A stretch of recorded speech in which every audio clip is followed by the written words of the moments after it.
Hello everyone. Today's instruments are the Moyo steel tongue drum and the Alchemical singing bowls. Now, unlike the previous episodes, we're not going to have these two instruments talk to each other. Today's episode is about feeling the sound. Now, we don't usually think about feeling the sound. We're usually talking about hearing the sound.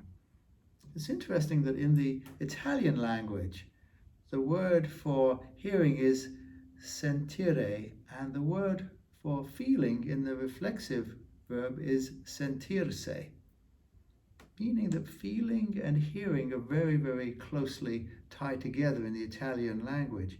Yet in the English language, hearing and feeling are two very, very different qualities. But as young children, we probably did feel and hear very much together. As adults, we tend to move up into our heads, and really this becomes the focus of attention. We like to, in the harmonic self, move into the heart. And as John Roger tells us, that the whole body is the heart. So really we're using all of us. And we can actually hear with our body. Now, it's interesting, when people attend sound baths, they like to do it laying down. And I don't like to discourage that because it does create a sense of relaxation. However, when we lay down, we're eliminating half of our hearing mechanism. Our back is on the ground, rather like closing off one ear to hear. So it's quite okay to be laying down, but really if you want to hear with your whole body, you want to have your whole body involved, or we want to listen with our whole body.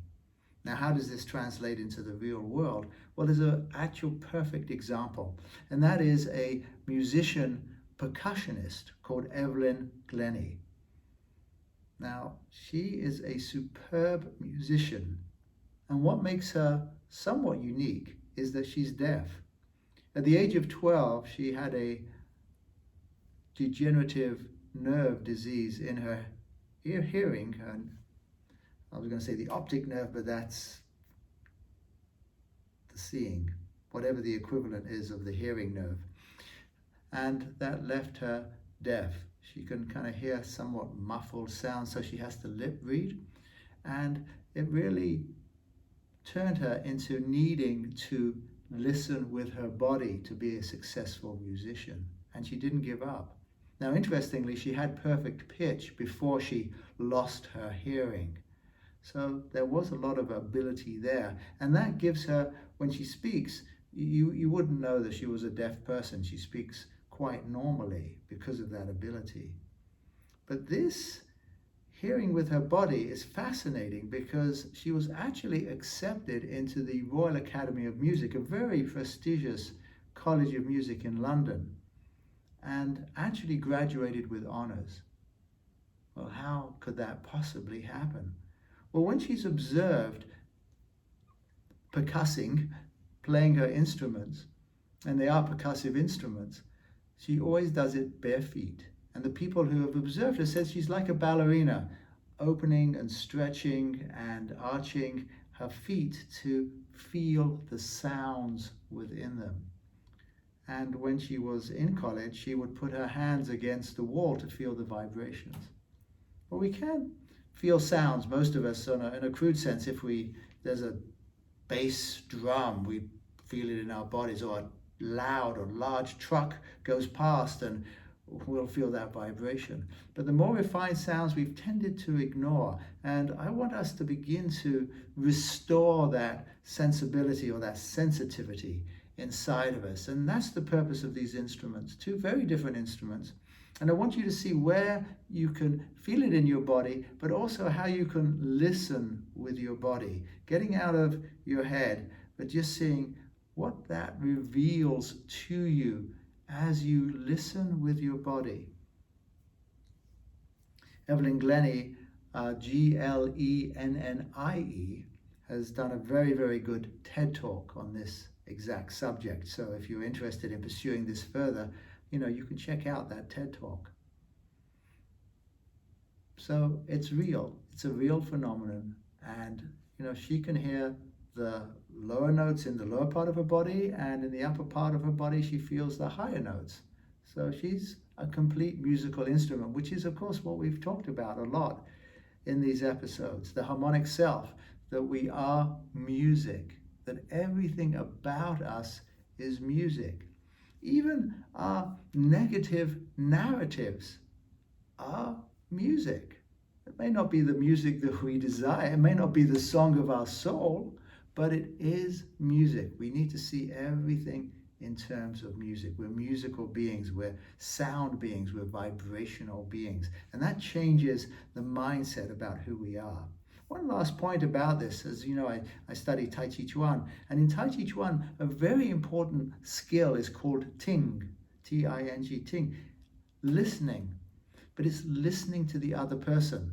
Listening. When they touch you, you're listening to what is going to happen. Very, very important skill. And the masters of Tai Chi Chuan, that's where they get a lot of their ability. They can hear with their bodies. So when they're touched, they know exactly what vibration that person is coming at them with, and can easily turn aside their energy and oftentimes just lift them off their feet with a touch. This ability to listen is with our whole bodies, is a very, very real thing, and has been demonstrated in the martial arts and also in musicianship.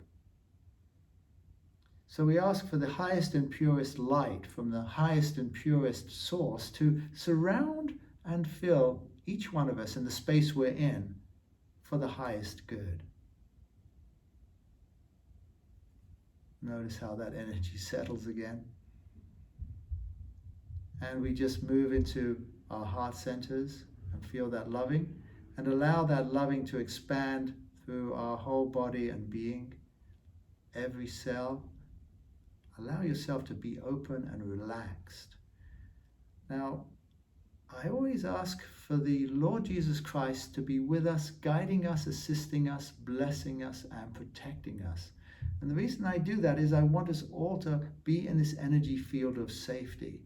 Now, if you have your own spiritual teachers or guides or whatever, please invite them in to assist your own environment so that you can feel secure and safe. That's what I do for myself. And I also ask for the energy and the presence of John Roger to infuse everything that I'm doing for the highest good. So come in and just listen to these instruments. And please set an intention for yourself for this session, so that the sound can be a carrier wave of that intention into the field of grace and manifest that for you for your highest good. And of course, in this energy field is an ideal opportunity to place yourself into the light, and also anybody else you know that is in need of it at this time for their highest good. There's so many places where we can send this light to, and sometimes you can just say, I'm just sending the light to the whole planet for the highest good. That's completely fine. To the country that you're in. Maybe it can be more specific. It doesn't matter. There's one important point. We're not sending our emotions with the light. We're not sending baggage with the light. We want to be as clear an instrument as possible for this. So if there's someone that you have an emotional attachment to that you're sending the light, it's oftentimes just good to ask a person, just ask them, please send the light to this person, because that person's going to be neutral and maybe you're a little bit too attached. But overall, it's a great way to let go, as we've discussed many times. So now, in this consciousness of safety, in this great energy field around us, let us listen with our bodies.